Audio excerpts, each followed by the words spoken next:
Hello, everybody. It's Stephen and Walter here for our weekly episode of So Chatty, episode 57, for May the 13th, 2022. Yes, it's Friday the 13th. Hope you're not superstitious.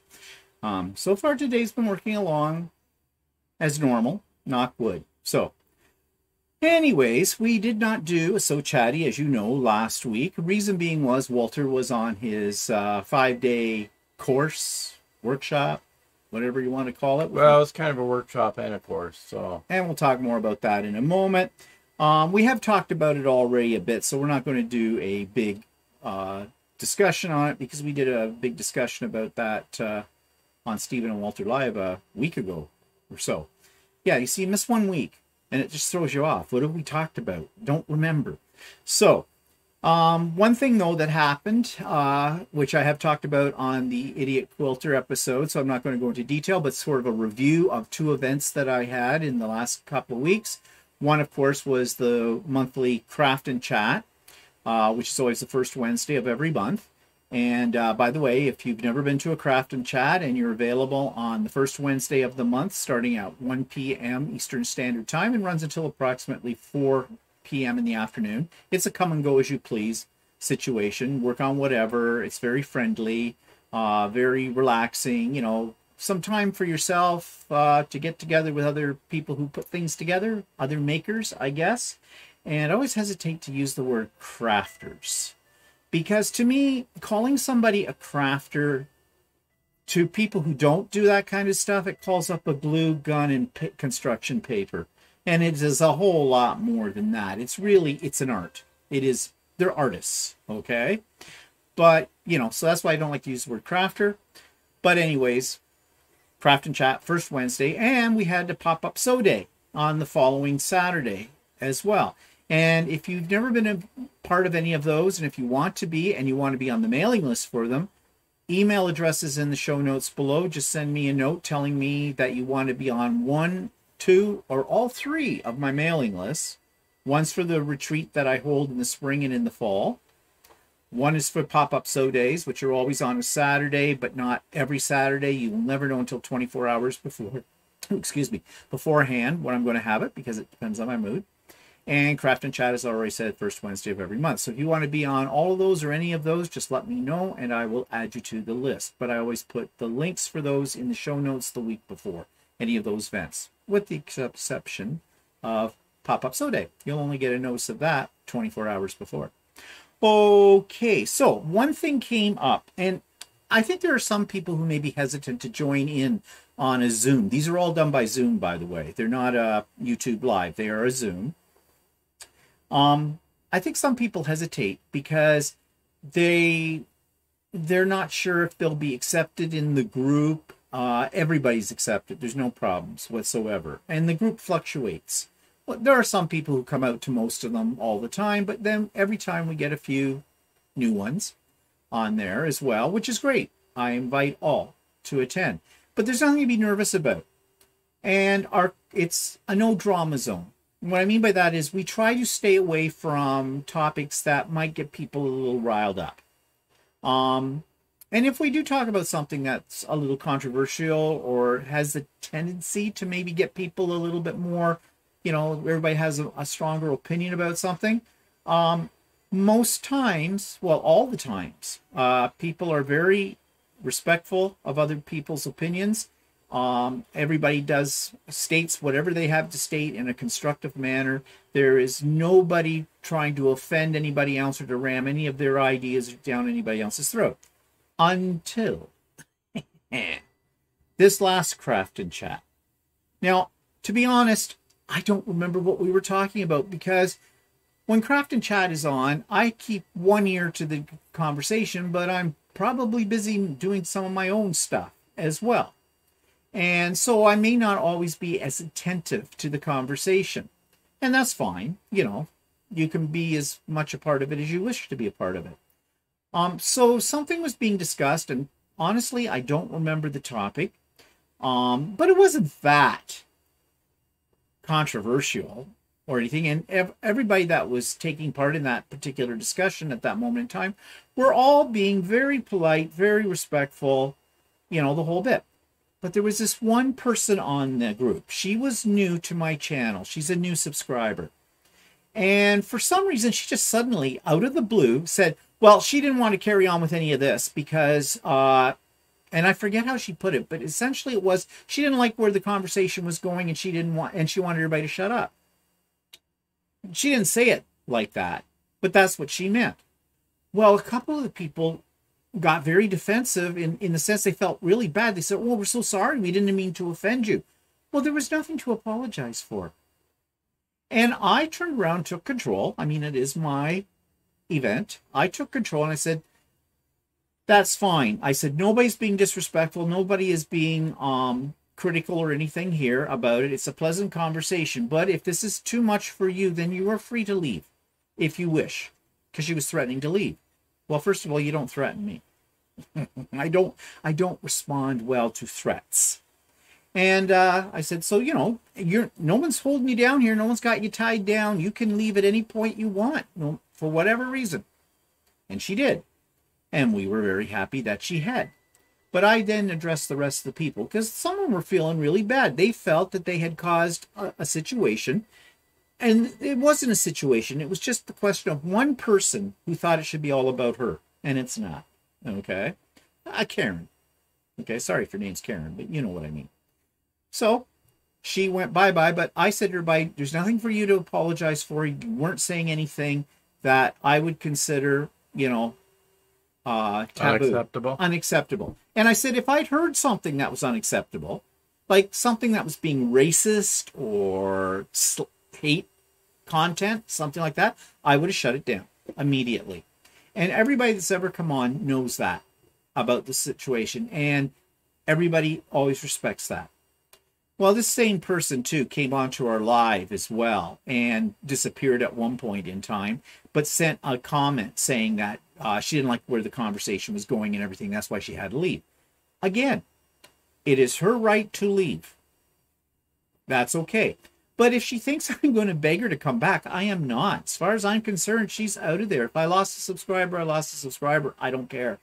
I don't need people like that, tainting the atmosphere with it. So anyways, we don't usually have that kind of problem. In fact, we've never had that kind of problem.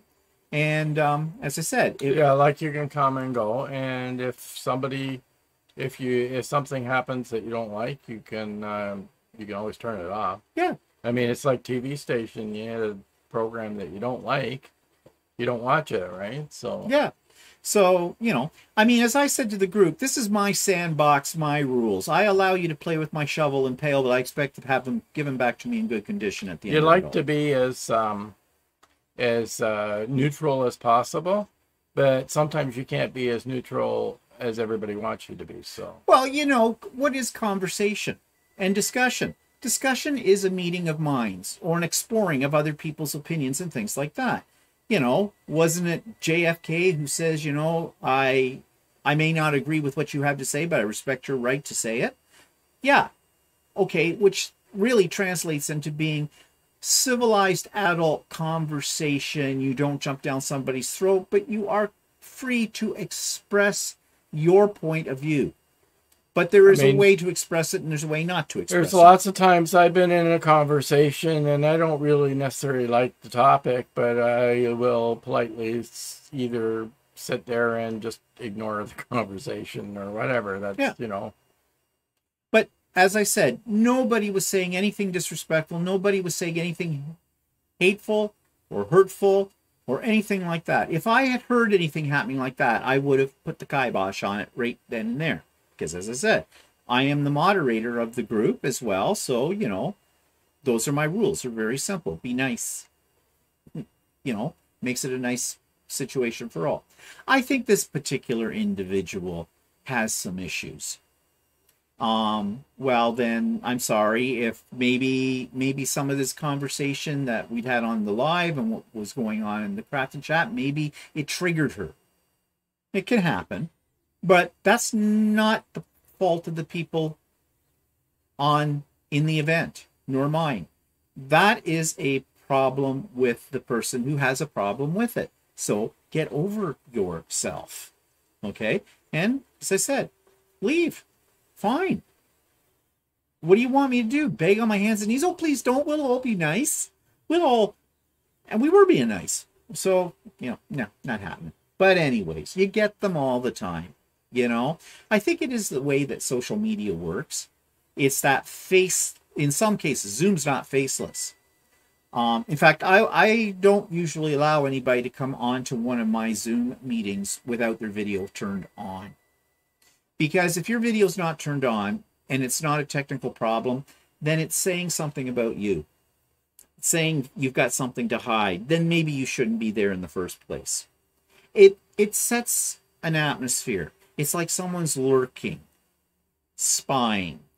And that's, again, does not fit my code of conduct for my Zooms.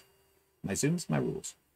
But anyways, they are always usually lots of fun. I learn a lot, and I'm going to talk about what actually, it's a good way to stay engaged in your project while you're working. I get probably more done in those Zoom classes than I would do on my own because I have to sit around and get motivated to do the work. And once I get on the Zoom, I get motivated to do something. So. I always find that I get a lot more done too because there's other people there. They motivate me because everybody's working on something, and And it's also a really great area where people share ideas, show new products, show things, techniques that they're using, and it's to share ideas about how they're doing their work, either in quilting or in sewing in general.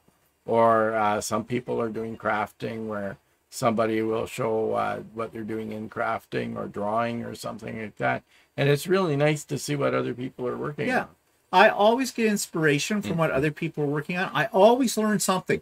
There has not been a craft and chat or a pop-up sew day where I have not learned something from it. And people are so willing to help you out. Like if you say, and people are used to this now, the ones that have been regulars on Craft and Chat, just say, has anybody ever had this problem with this thing or that thing or whatever? At least 2 to 3 people will answer and go, this is what I found. I had a similar problem. I got over it by doing this, or I was told if you try this. It's just a great resource, I think. And it's right there, and you can show your problem too. If you've got a physical problem, like something you're trying to sew or something you're trying to make or a tool you're trying to use, you can show it right on camera. Show it to everybody. And people go, oh, yeah, I know what that is. I often find I end up buying things after a craft and chat, too. Somebody's got, oh, never saw one of those. That's cool. Where'd you get that? Oh, I want one. In fact, I have been known that right during the craft and chat of going on to Amazon and ordering something that someone's recommended. Done that on more than one occasion. So anyways, they're fun. If you've never been to one, do come to one. The reason I have a pop-up sew day is because it's the same as a craft and chat, except that it runs a little longer because usually I'll run it for almost the full day on a Saturday, and I run it on that day for those who have said they want to be in craft and chat, but they had to do something nasty like work. Ooh, what's that? Kind of forget when you're retired that people actually work still. So that's why I install. Set it up. Yeah, but there's another word for that, but you know what I mean. Initiated. Yeah, that's good. I like that one. Okay, one for Walter. Initiated the pop-up sew day because having it on a weekend, people who can't join during the week can join. So anyways, just wanted to bring that up. So Walter had this big, huge workshop, and we've talked about it fairly extensively. It was with Ron Collins. So what I'm going to ask you now is, give me the highlight of the workshop, and give me, if you could make a suggestion to the organizers how they could improve it the next time. I'll give you time to think. Well, I don't know what I can say about highlight. The highlight always in one of these ones with Ron Collins is he shows you techniques on how to do simple things that often plague people in doing sewing garments and that. He'll show you a simpler way of doing things to what is normally described in a pattern type of thing. Did you have a Eureka moment? Well, actually, yeah. One problem I always have a problem with sewing collars and polo shirts and he showed us How not to sew a sleeve onto a collar? how to make it a little easier to do that. And that really inspired me, gave me more confidence of doing that sort of thing, as well as some techniques in doing, I've done welt pockets before, but another additional technique in how to rectify problems when sewing in a welt pocket. What is a welt pocket?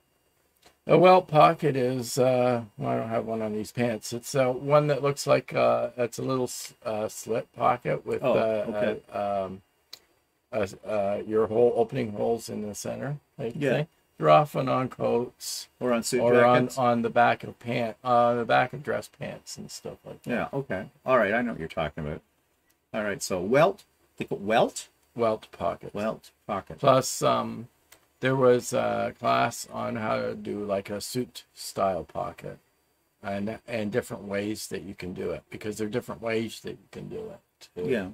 To do it, and on the welt pocket, you can also make it so that there's a flap on it, and it's easy to do that as well. So it was kind of interesting. It was concepts that I hadn't really seen before, and it's good to have these concepts in your head when you're doing attacking one of these pockets in the future, because apparently welt pockets, most patterns don't really show you an easy way of sewing them in, and the method that Ron is showing us is very easy to do. So, well, you have suggested that Ron seems to have a lot of easier methods to do a lot of things that a lot of people may not know. Tips and tricks that he has learned over the years, and he has adapted in his own sewing.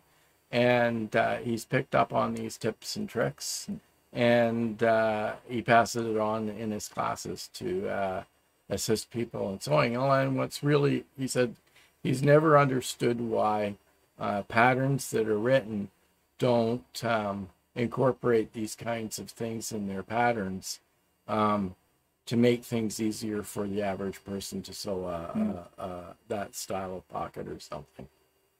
Well, I guess they're written by people who figure everybody knows how to do those kind of things.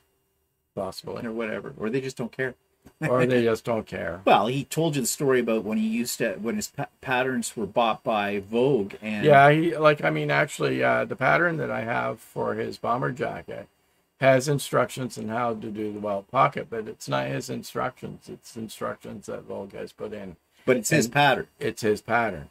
But they've modified it to suit their standards or whatever, which it isn't it isn't his instructions on. So sounds like the people who look after all that kind of stuff at Vogue. I mean, it's his pattern and his layout and his drawings and everything, but the instructions are rewritten by Vogue. Yeah, so they basically have a template for certain parts that may come up in multiple patterns, and so they don't want to stick anything new in. They're just going to go with the old. The other thing, I suppose, is that the welt pocket, the way he's doing it, has a few extra steps that you have to take to do it, but those extra steps makes it easier for you to put it in, right? So they may want it to write a pattern that's more concise or more don't have as many steps, maybe not to scare people, but in actual fact it causes more problems than not, because I've talked to a few other people that were at the retreat that said that they've done it the way that the patterns have told them to do it, and they've been frustrated with it. So I'm just looking here to make sure my settings are right. That we're recording. Like one thing he uses a product a lot is called Steamacine, and it's a 1/4 inch wide Steamacine, and he uses it to hold things in place to help you sew it. So like if you're installing a zipper, he might put it on the outside. It temporarily holds the zipper in place so that you can stitch it evenly to get it in or whatever. So it's a product that you can buy and use that he uses. Maybe it's not the way a tailor would do it, right? But most people sewing clothes aren't tailors, so or are more novice sewers type of thing.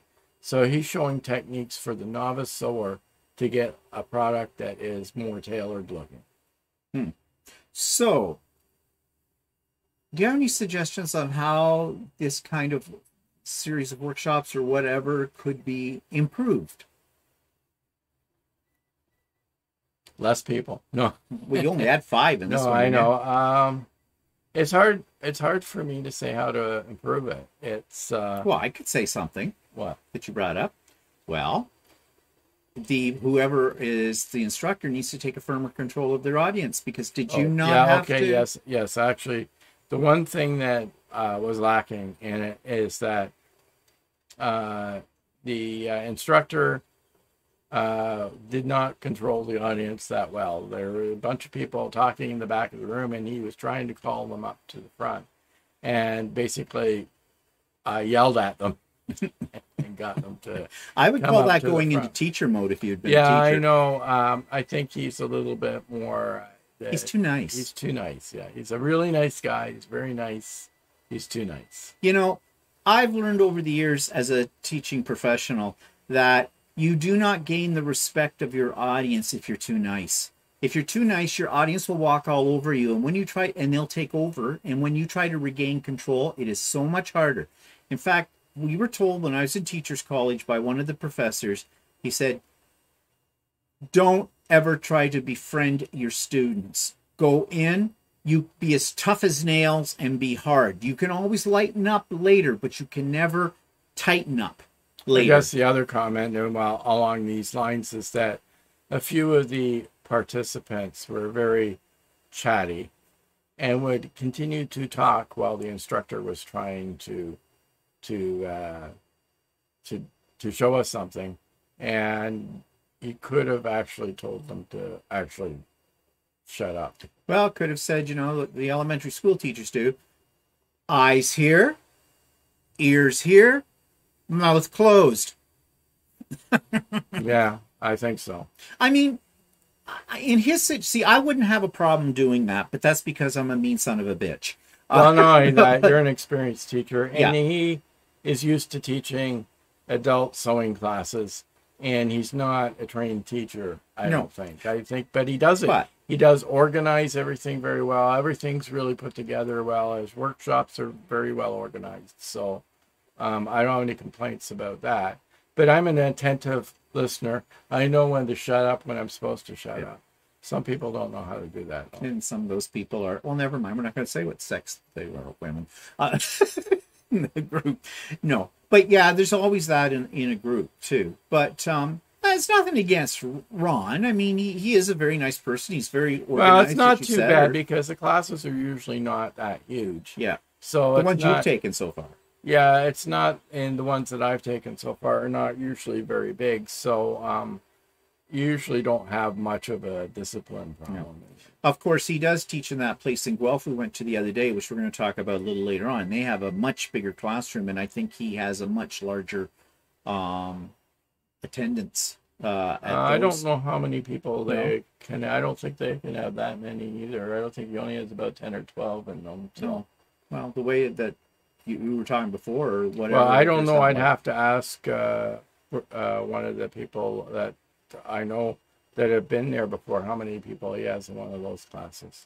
But anyways, bottom line is you spent a lot of money for this, but you figure it's worth every penny. Yeah, I think it was worthwhile. Yeah. You know how a lot of times you take a class and you spend a lot of money for it, and then you walk out of there and you think, I could have done that on my own. Yeah, but not in the case of this. No. Well, that's good. Okay, so just on a side here, if Walter's sounding a little muffled, of course he usually does, he had a little bit of a thing yesterday. He went in to have a tooth pulled. Didn't work out very well, did it? I had half a tooth pulled. Yeah, so... apparently the top came off and the root's still in my mouth. Yeah, so on Monday he goes off to a dental surgeon to get the rest of it. Well, no, I don't know if he's going to take it. Well, no, but you're going to consult it for it. Well, and then if there is an indication that the receptionist thought that if he thought he could do it that day, he would do it that day. So, well, yeah. So yesterday he had a mouthful of gauze. That wouldn't have been a good time to record this then. or maybe. Luckily, I'm not in any pain, so. Well, that's too bad. I mean, that's good. So, speaking of Eureka moments and talking about, what you learn from classes, what you learn from other people, and that kind of stuff, I had 3 Eureka moments on the pop-up sew day that I had. Was that last Saturday? Yes. Yes, it was. Jeez, time flies when you're having fun. I've been having a lot of trouble with my 1/4-inch seam allowance. Actually, I've been having this problem for literally years. I've checked it. I know all the things people say that you should do, and it's important to have an accurate 1/4-inch seam allowance, and yes, but all my blocks for any of my projects have all come out, generally speaking, about 1/8 of an inch smaller than what they should come out according to patterns. But I haven't really worried about that because, if all your pieces come out like that, then your overall quilt's going to go together fine because it's consistent. It just means that the finished dimensions of your quilt are not going to be what the pattern says they're going to be. And are they ever? I mean, no, because there's other factors involved. But you know that I've been working, because you've seen it on Idiot Quilter episodes, this one called With Glowing Hearts, a pattern written for Northcott for their new line of Canada fabric. And it was a bitch. I did 2, well, actually I did 1 block. There had to be 2 of this particular block. It's like a sampler. And do you think I could get my points, intersections to line up and the whole bit? I was ready to and it all came on the heels of a couple of other projects I had some problems with. And I was beginning to think, am I losing it? Do I have quilters Alzheimer's? What? On this? I can sew. I can do these things. Why am I having these problems? Anyways, I mentioned this on Craft and Chat. And somebody said, well, what are you using for your 1/4-inch foot? And I said, well, I'm using one with an edge guide on it. And somebody said, don't. Because, and what I'm talking about is, it's a foot and it has a little edge guide on it. And you set up your sewing machine for a 1/4-inch seam and you butt your fabric up against this edge guide on the foot and it keeps your fabric straight. And I have used that since almost day 1 of when I started quilting. And then they were telling me, well, those can get bent. And that will cause you a problem. Even if it's out by 1/16 of an inch, that compounds. And whatever you're doing, it multiplies through. Well, I checked it. It's a pretty strong piece of steel that this edge guide is. It's not a flimsy little piece of aluminum. It's steel. And I couldn't even really bend it with my finger. So I'm thinking, well, that's probably not the problem. And then somebody was telling me, yes, but you can't see your fabric when it's going under the needle at a certain point, and it could get a little bit curled up next to that edge guide, and that could throw you out too. Well, not only that, if your fabric on the edges are fraying a little bit, yeah, right, then the frays get caught.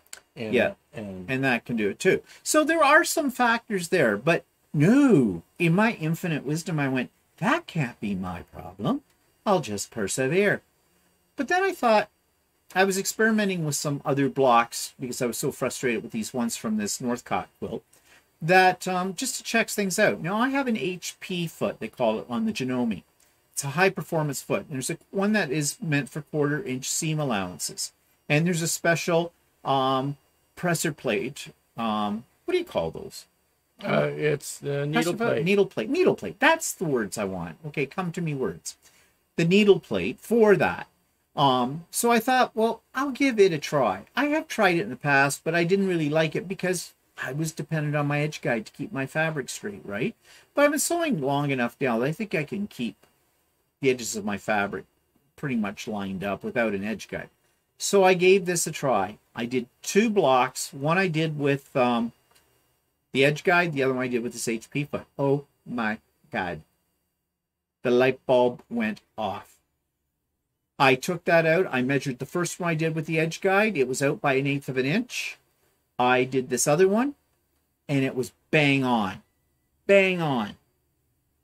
So I thought, I'm going to redo later that block I was having trouble with that Northcott quilt. Guess what? Perfect. I could, my points, my intersections, is a fairly complex block. All lined up, no problem. It was just like night and day. I couldn't believe it. So guess who's not using the edge guide foot anymore? Not for piecing quilt pieces together. That's for, I'm using the HP foot. Well, that was the first Eureka. The second Eureka was, you know how you get sometimes seams that just won't lay down no matter how much steam you put on them? They just don't want to go. And yes, I'm sure you've heard of the little wooden tool called a clapper. It's just an ovally piece of heavy wood. And the idea is you press your, yeah, I've got one over there. Yeah, you press your seam. Let me get it. Keep people entertained while I'm clicking this up. Sing a song. Do a little striptease. No, that'll just get me lose all my subscribers. Okay, this is what I'm talking about. This is the clapper. I've got the clapper. Okay, there's a joke in it.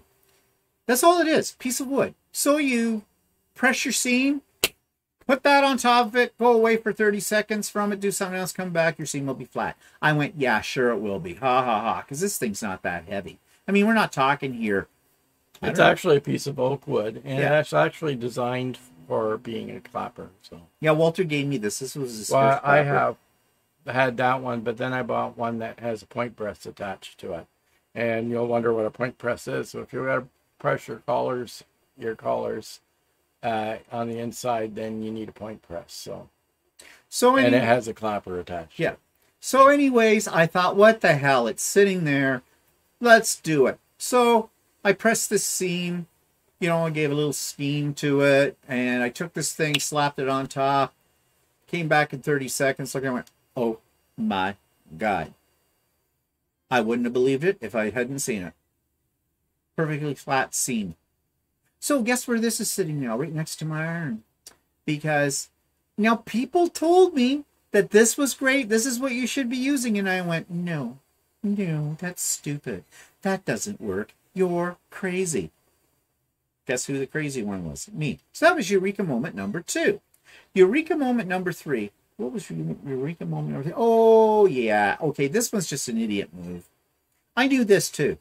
So, as I'm stitching these blocks, I'm looking at my stitches, and they're looking kind of funny. They're not quite right. They look like the tension is off. And I'm thinking, I never have a tension problem with that M7 because it has an auto tension thing on it. And I'm thinking, and I always had that on. I'm thinking, somehow did that get turned off or what's going on? So I went into my settings, checked it. No, it was fine. So I'm thinking, well, maybe I need to clean out my bobbin case area. Now, I keep my machines very, very clean. I clean them after every major project. But I've been doing a lot of little pieces and things and hadn't cleaned it out since I'd been doing that. So I'll give it a little clean out. So I did. And a little oil. And nope, stitches are still looking a little wonky. So I'm thinking, well, maybe I need a new needle in here because I can't remember when I changed the needle last. I mean, I usually change those on a regular basis too, but you know, can't hurt. And so I'm about to change it, and I look down, and my thread is wrapped around like in a spiral, just a couple of little loops around my needle. Now I'm thinking to myself, well, that couldn't possibly cause a problem because it's not catching on anything. It's just, you know, wrong way. But I thought, well, let's just rethread it so it looks right. Yep, that was the problem. Something as small as that can affect the tension. You know, sewing machines are very sensitive for it. But that was sort of a Eureka moment, but sort of just an idiot thing. I knew that. I knew that when you have problems with your sewing machine, the first thing you should do is rethread it. And rethread that and rethread the bobbin. That's right. And that is a prime directive, and I ignored the prime directive. So 3 Eureka moments. So I'm very happy that I found that. Then I wrecked the machine. Yeah. My machine's in the shop right now. What did you do? Something stupid. So I had a pair of jeans, okay? They're an older pair of jeans, black jeans. That's all I ever wear is black jeans. But I'm a short person, okay? I have little legs. So I'm very close to the ground. So everything drags. Let's not go there, because gravity's not your friend when you get to a certain age. The cuffs on my jeans will drag on the ground, no matter how much I pull my pants up. And I feel like one of those old men we used to joke about when we were kids, but now you do it all the time. You want to have your waist right up to about here. And they fray. So because I have a hard time getting a pair of jeans that, basically I have a 28-inch inseam. I used to be a 30. but I shrank with age. And it's not easy to get a pair of jeans that, you know, that are already pre-hemmed and everything, that are 28 inches inseam. So mine are usually 30. So they drag, they fray. So I thought, well, I've got extra fabric here. I'm just going to lob off the cuff on them, and I'm just going to rehem them. I've got enough fabric I can do that's on that, and I'll just put it on the machine and rehem it. Now, I've done this before, and it works. Yeah, but then you get to the seam, right? And you've got like a couple of rolls of fabric underneath that part, and it's very heavy seam. Now, in my brain, it is saying, oh, no, no, no, slow down your machine. You do not want to go fast over that. Your foot is going to come up. You should get out your humper. The hump, what do they call it? Hump jumper. Hump jumper, you know, for that. And I'm going, but the other side of my brain is going, no, no, no, no, that takes time. You've got to find where you've put that thing. You want to get this done. You've got other things to do today. Just rip it along, rip it along. The other one on my other shoulder is going, don't do it. And the other one's going, do it. What's the worst that can happen? You can break your machine. And I did. So I broke a needle twice. So it took me twice to learn the lesson. Of course, you weren't using a jeans needle. No, I was not using a jeans needle either. I was using a titanium needle. The titanium embroidery needle that probably has a ballpoint pen, a ballpoint thing on. I don't know if it does or not. Well, they're the ones you sharp. bought. No, they're sharp. They're sharps. But still. Yeah, fine. Okay, I already said I did an idiot move. Like, do I need it reinforced by you? No, I do not. But you will do that anyways because you just have to, and you giggle while you do it because you're so smart.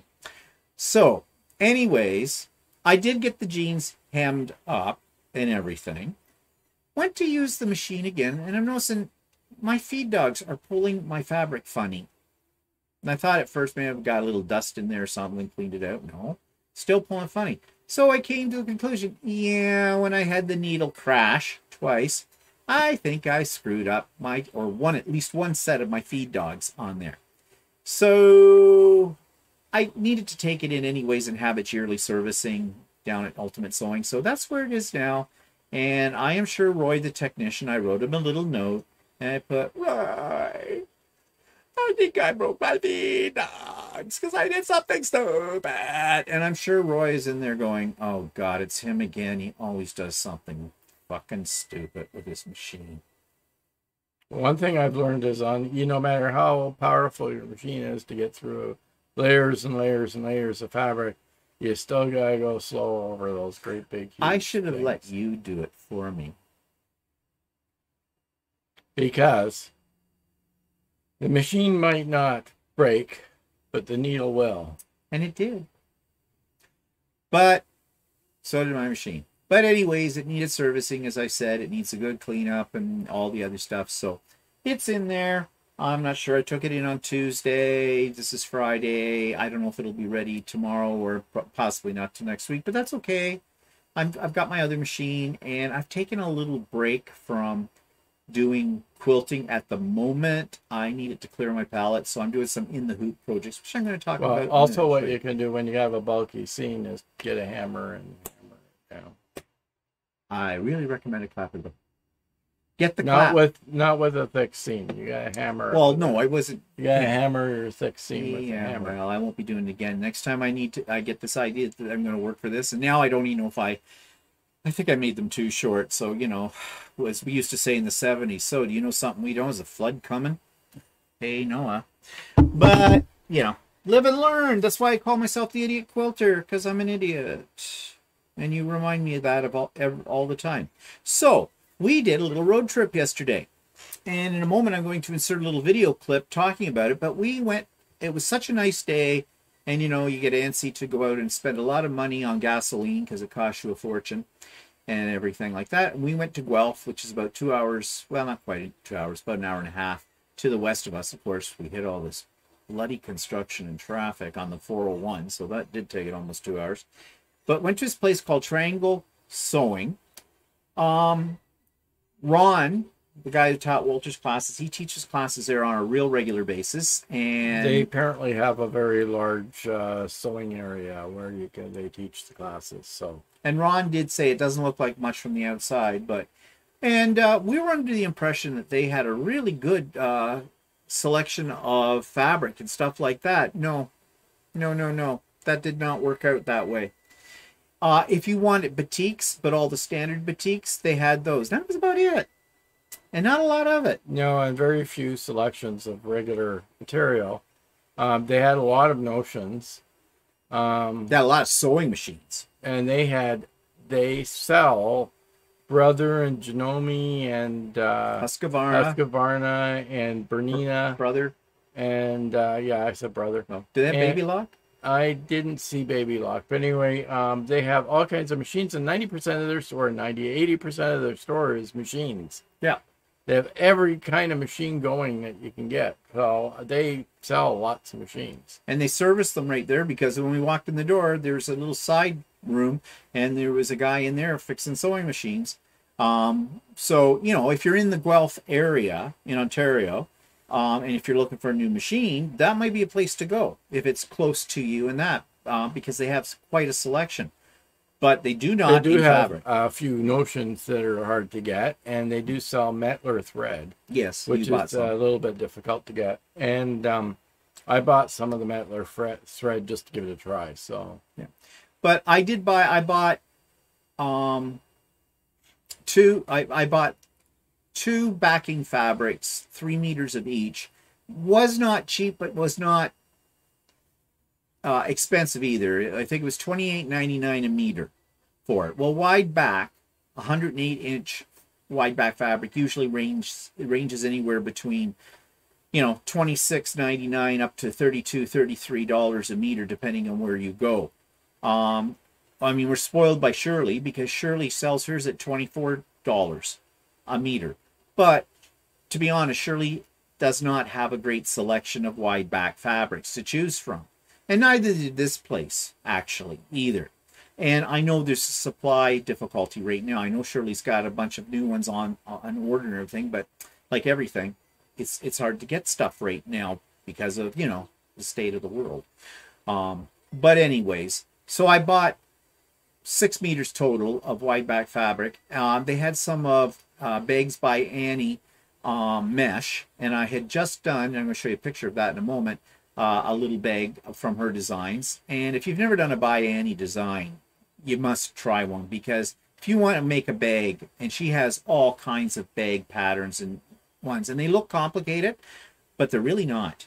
The instructions for them are so well written. But anyway, she has her own line of mesh, because this particular one had mesh. I had some mesh I got from that place out west. What's that place called? The big cleaner supply. At one point in time. That works fine, but I saw this, I thought I'd pick it up.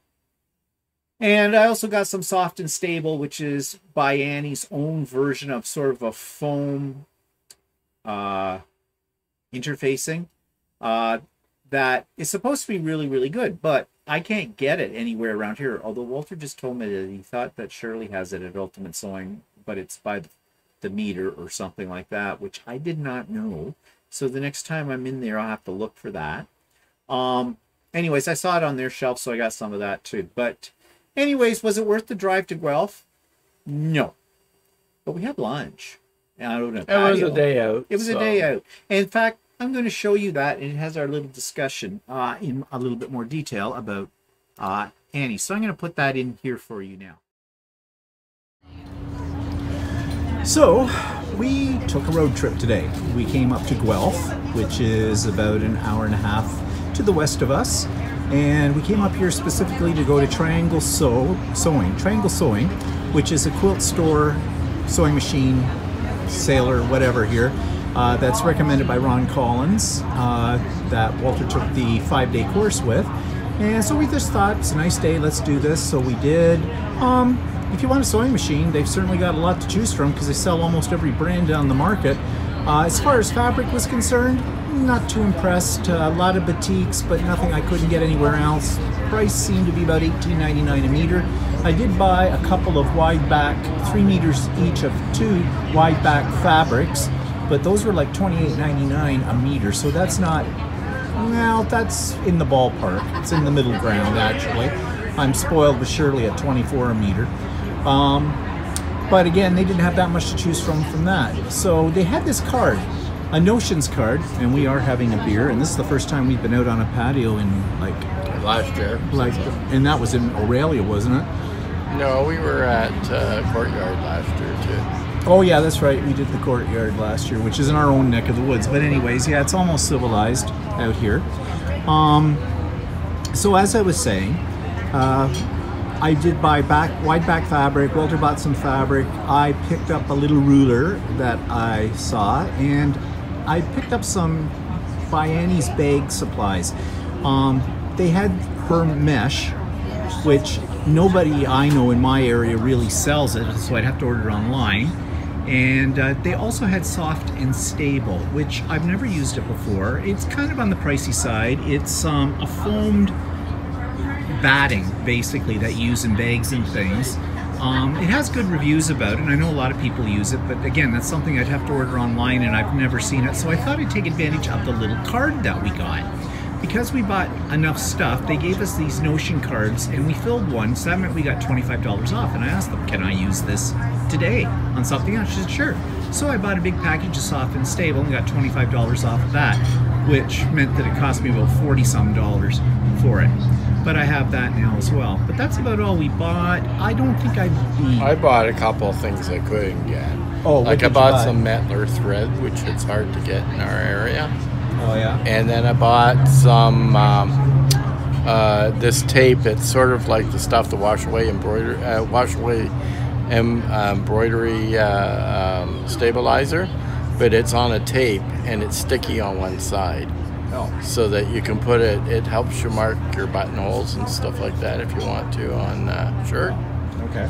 So I thought I'd give that a try, but it's hard to get. So I thought. Because it's no ESD product. Oh, okay. They had the thread. Did you say the thread you bought? Mettler thread. Mettler thread, which the only problem was that I asked them what the weight of the thread was, and nobody seemed to know what the weight of the thread is. Yeah, the lady who was waiting on us, I don't know if she was a new employee or what, but she seemed to be a little unsure of herself when we asked questions and things like that. Would I run back to it? Well, not really. I guess what impressed Ron about it was they have a huge classroom, I guess upstairs, and they do run a lot of classes and that kind of thing. And if you wanted a sewing machine, they certainly did have a huge selection of all brands, as I said. But to come up to this an hour and a half away just to buy fabric, not worth it for that at all. So anyways, that's Triangle Sewing in Guelph.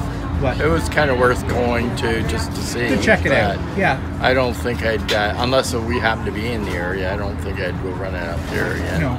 And the weather's nice today and everything, and as I said, we're having lunch on a patio, kind of a deal. Beer, that's always good. And actually, I'm kind of surprised at the prices, because this is a Kelsey's, and I was expecting it to have been much higher than usual. And actually, I think the prices are about the same as they were the last time we were at a Kelsey's. I think they're a little more, but not much. But not much. It's not an astronomical amount where you have to take out a small mortgage. I mean, eating out's expensive to start with, but I was expecting it to be a lot more than this. So, anyways, yeah, that's what we did today. So I told you what we got at the Triangle Sewing, and I was just going to show you a picture here of that's the backing fabric I got. Not that exciting. They didn't have that much to choose from, but I bought it more or less for the color. I didn't have any red, and not that I use a lot of red in quilts either, but your backing doesn't have to match your quilt top. And the blue. I always lean towards blue. So I bought those two to have on hand. And I was talking also about, this is what I meant by the mesh that I bought, and the Soft and Stable. And Soft and Stable is not particularly cheap. This is the white. It was 72 inches by 58 inches. So $66 there. But because I bought so much there, I filled one of their little cards up that gets you, you know, for every dollar you spend, you get so many points. Well, I filled one card and it gave me $25 off. And I said, well, can I use this now? She said, sure. And I said, good. I went over and I got the Soft and Stable. So I got $25 off the Soft and Stable with it. So that was okay too. And then I was talking about the Peacekeeper Project Bag. I made that this week. You can make it in an afternoon, and that's what the mesh was for. This is not by any mesh.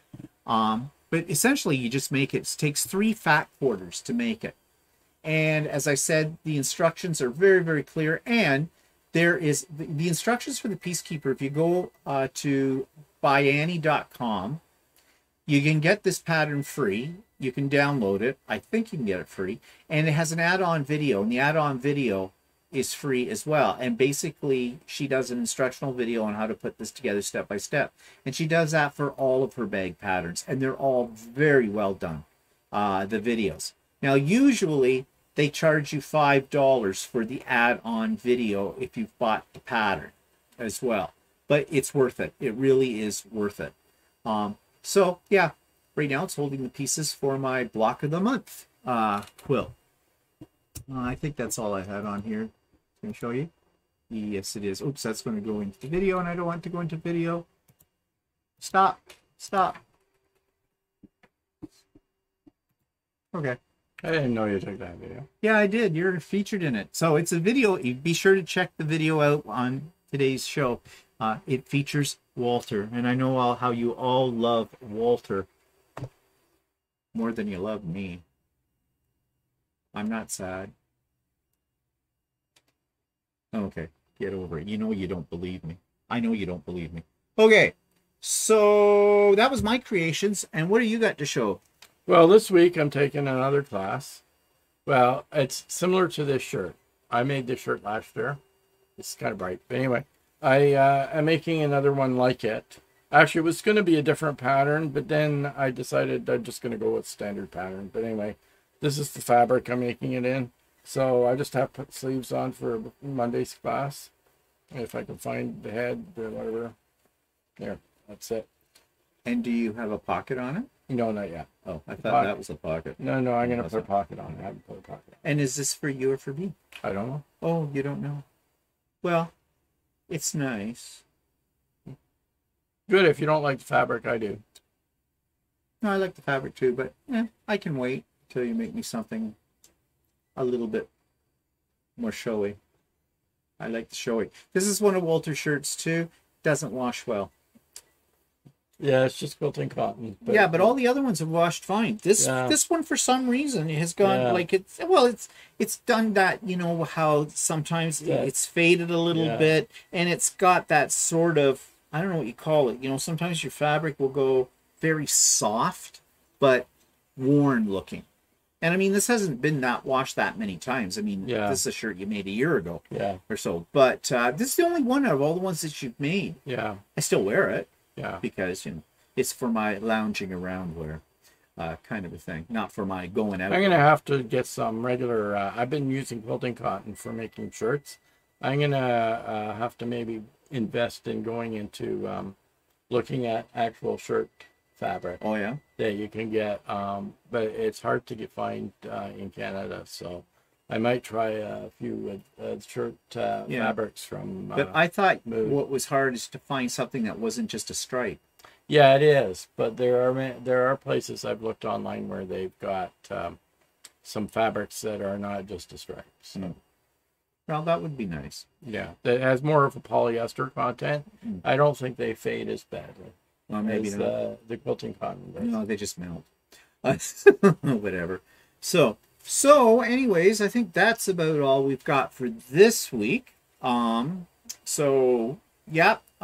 you have suggestions, I've asked for this before, but feel free to give us some suggestions on topics that you think we should explore, and we will, if we're able.